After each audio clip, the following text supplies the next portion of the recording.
Hello student, स्वागत है आपका ग्रेजुएशन मंत्रा पे। आज हम डिस्कस करेंगे conservative force and non conservative force. ठीक है, ये आपके सिलेबस में हर यूनिवर्सिटी में एक टॉपिक है, conservative force and non conservative force. ठीक है, संरक्षी बल एंड असंरक्षी बल। ठीक है, और साथ में हम रॉकेट का मोशन भी पढ़ेंगे। ठीक है, कौन सा कंजर्वेशन का लॉ लगता है, रॉकेट के मोशन में क्या होता है। ठीक है, रॉकेट के मोशन की इक्वेशंस क्या है, सब हम देखेंगे आज। ठीक है, तो बेटा पहले मैं कंजर्वेटिव फोर्स और नॉन कंजर्वेटिव फोर्स बता देता हूँ। ठीक है बेटा, पहले ये बताओ फोर्स कहता है किसे है। ठीक है, फोर्स किसे कहता है?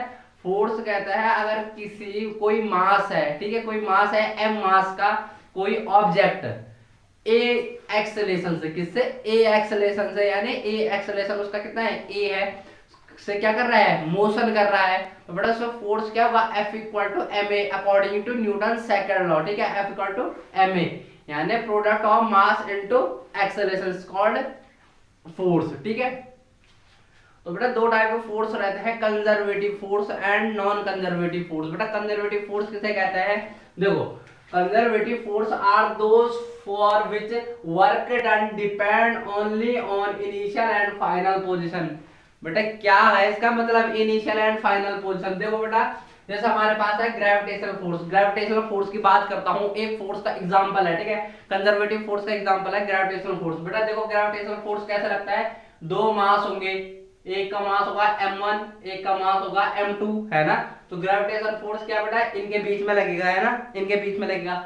बेटा ये इस पे डिपेंड नहीं करेगा कि इनका पाथ कौन सा। देखो अगर मैं यहाँ पे भी लूंगा W1, ये W2, यहाँ पे लूंगा W3, है ना, तो बेटा इस पे डिपेंड नहीं करेगा। ये W1 से भी जाओ फोर्स उतना ही लगेगा F, है ना। W2 से भी जाओ फोर्स इक्वल टू F ही होगा, W3 से भी जाओ क्या? F ही होगा। तो ग्रेविटेशनल फोर्स यानी उतना ही से तो खींचेगा। ये अट्रैक्शन फोर्स होता है ना, एक मास दूसरे मास को कितना फोर्स से खींच रहा है, अट्रैक्शन फोर्स उसे कहते हैं ग्रेविटेशन फोर्स, है ना।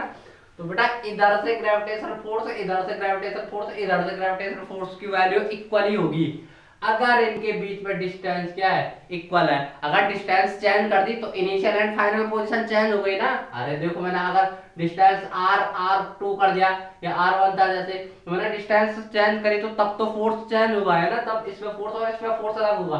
पर डिपेंड ये नहीं करेगा कि किस वाले वे से हम फोर्स ले रहे हैं। ठीक है, पाथ पे डिपेंड नहीं करेगा। ठीक है, तो बेटा जैसे हमारे पास conservative force are those for which work done depend only on initial and final position. ठीक है, किस पे करता है? इनिशियल एंड फाइनल पोजीशन पे करता है, उसे कहते हैं कंजर्वेटिव फोर्स।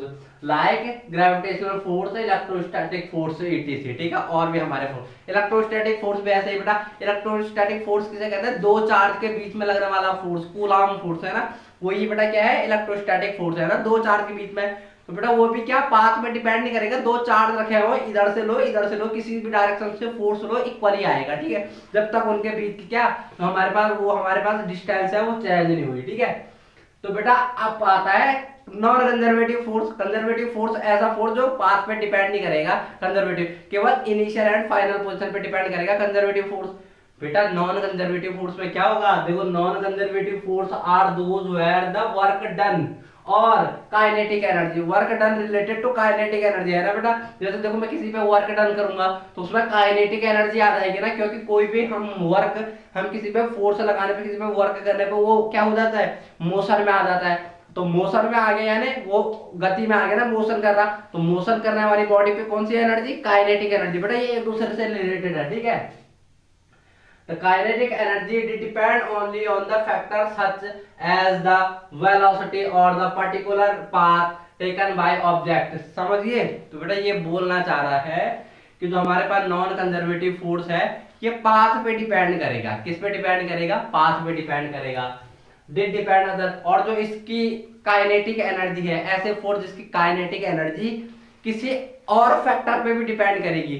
जैसे किस फैक्टर पे? वेलोसिटी पे डिपेंड करेगी, और पर्टिकुलर पाथ टेकन, और जिस पाथ को हम टेक कर रहे हैं, मतलब कौन सा पाथ हम ले रहे हैं, तो उस पर भी डिपेंड। जैसे बेटा फ्रिक्शनल फोर्स है, फ्रिक्शन फोर्स यानी, अरे फ्रिक्शन फोर्स यानी दो, जो हमारे दो वो है ना, हमारी सरफेस है, दो सरफेस के बीच में लगने वाला फोर्स फ्रिक्शन फोर्स है ना बेटा, फ्रिक्शन फोर्स। तो बेटा ये कैसा डिपेंड करेगा कि ये अगर देखो जो हमारे पास जो एक सरफेस, दोनों सरफेस तो बेटा अगर सरफेस क्या है, स्मूथ है, क्या है बेटा, स्मूथ है, तो स्मूथ है यानी फ्रिक्शन फोर्स कम। अगर जैसे हमारे रूड है, तो जो हमारे पास ओबड़ खाबड़ वाली सरफेस है ना, उसमें फ्रिक्शन फोर्स ज्यादा, तो किस पे डिपेंड कर रहा, पाथ पे डिपेंड कर रहा। और भी फैक्टर है ना, वेलोसिटी, जैसे हमारे पास कोई फोर्स है F इक्वल टू ma वाला है ना, तो किसी पे जैसे हम फोर्स लगा रहे हैं, तो बेटा वो भी किस पे डिपेंड करेगा, तो हमारी वेलोसिटी, हमने फोर्स तेज लगाया, यानी अगर किसी पे वेलोसिटी ज्यादा है तो उसका फोर्स ज्यादा, वेलोसिटी कम है तो फोर्स कम, है ना। इनिशियल और फाइनल पोजीशन पे डिपेंड नहीं करेगा, अदर फैक्टर पे भी डिपेंड करेगा। ऐसे फोर्स को कहते हैं नॉन कंजर्वेटिव फोर्स, ठीक है बेटा। एग्जांपल क्या है, फ्रिक्शन फोर्स एंड जो नॉर्मल फोर्स हम लगाते हैं वो सारे क्या है, नॉन कंजर्वेटिव फोर्स है बेटा, ठीक है। तो बेटा नॉन, देखो हमारे पास, अब देखो हम बात करेंगे मोशन ऑफ रॉकेट। बेटा मोशन ऑफ रॉकेट मैंने आपको बता रखा है कि इसमें कौन सा, मैंने वहां पे भी जब न्यूटन लॉ ऑफ मोशन बताया था, मैंने वहां पे भी बताया था आपको, मोशन मैंने एग्जांपल में दिया था रॉकेट ऑफ मोशन, ठीक है।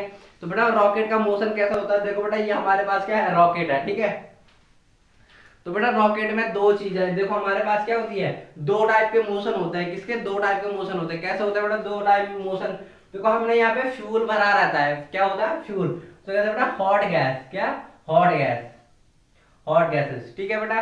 तो देखो हम पहले rocket motion is based on the Newton third law of motion. बेटा Newton third law of motion क्या है, which state that every action there are equal and opposite reaction, यानी अगर हमने किसी पे एक्शन किया वो इक्वल एंड अपोजिट हम पे फोर्स लगाएगा, यानी एक्शन रिएक्शन वाला, है ना। थर्ड लॉ यही तो है, एक्शन, जितना हमने किसी दूसरे पे फोर्स लगाया वो सेम उसी इक्वल एंड हम पे अपोजिट फोर्स, मैंने उस पे लगाया तो वो मुझ पे अपोजिट हो गया ना, तो अपोजिट फोर्स लगा रहा। तो बेटा ये क्या है, हमारे पास थर्ड लॉ ऑफ मोशन है, ठीक है, न्यूटन का। इसी पे कौन काम करता है, इस पे करता है रॉकेट काम, ठीक है।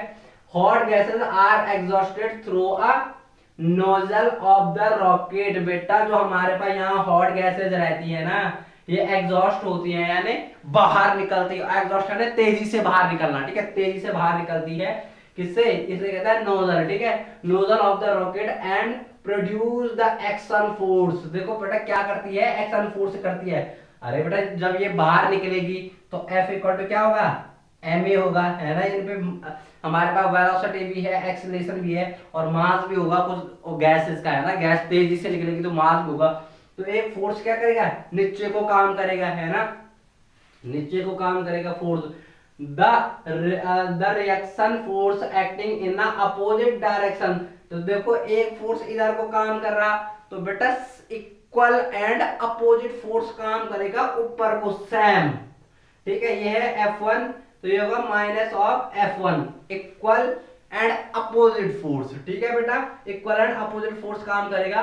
तो बेटा एक फोर्स, ये गैस तेजी से नीचे निकली, ठीक है, तो नीचे को फोर्स, इन गैस ने क्या किया, अपोजिट फोर्स लगाया रॉकेट को ऊपर को, ठीक है। तो बेटा इसी फोर्स से क्या होता है, जो हमारे पास रॉकेट है इसमें क्या आता है, वेलोसिटी आती है और ये क्या करता है, उड़ जाता है ऊपर, ठीक है। कैसे उड़ेगा बेटा, ऐसे उड़ेगा, ठीक है। The reaction force acting on the opposite direction is called the thrust force. बेटा जो ये ऊपर को फोर्स लगता है ना, इसे कहता है थ्रस्ट फोर्स। क्या कहते हैं बेटा, थ्रस्ट फोर्स, क्योंकि ये बेटा थ्रस्ट मार रहा है ना, ऊपर को थ्रस्ट मार रहा है। तो ये जो हमारे पास जो रिएक्शन वाला फोर्स रहता है, जो गैसेस के नीचे जाने से ऊपर को फोर्स लगा, इसे कहता है थ्रस्ट फोर्स, ठीक है। इसकी डायरेक्शन क्या होती है बेटा, अपोजिट होती है, ठीक है। बेटा कभी क्वेश्चन आ जाता है हमारे पास, rocket of motion of rocket किस कंजर्वेशन लॉ पे बेसिस है, तो बेटा ये बेसिस है कंजर्वेशन ऑफ मोमेंटम पे। बेटा कैसे, क्योंकि बेटा हमें पता है, हमें क्या पता है, हमें पता है फोर्स इक्वल टू जीरो। हमारे यहाँ पे हमने कोई फोर्स लगाया नहीं, एक्सटर्नल फोर्स, फोर्स क्या है, जीरो है ना बेटा। तो फोर्स इक्वल टू क्या होता है, dp upon dt equal to zero, है ना, change in momentum equal to zero, और dp इक्वल टू क्या हो जाएगा, जीरो, और p इक्वल टू कांस्टेंट। तो बेटा हमारे पास जो मोमेंटम हो गया ये क्या हो गया, कांस्टेंट हो गया। तो हमारे पास रॉकेट किस कंजर्वेशन लॉ पे काम करता है, कंजर्वेशन ऑफ मोमेंटम पे काम करता है, ठीक है बेटा। तो ये हमारे पास है conservative force, non conservative force and motion of rocket. अब हम अगले लेक्चर में क्या देखेंगे, इससे अगला टॉपिक देखेंगे, ठीक है। Thank you for watching this video. 10 minute की बनी।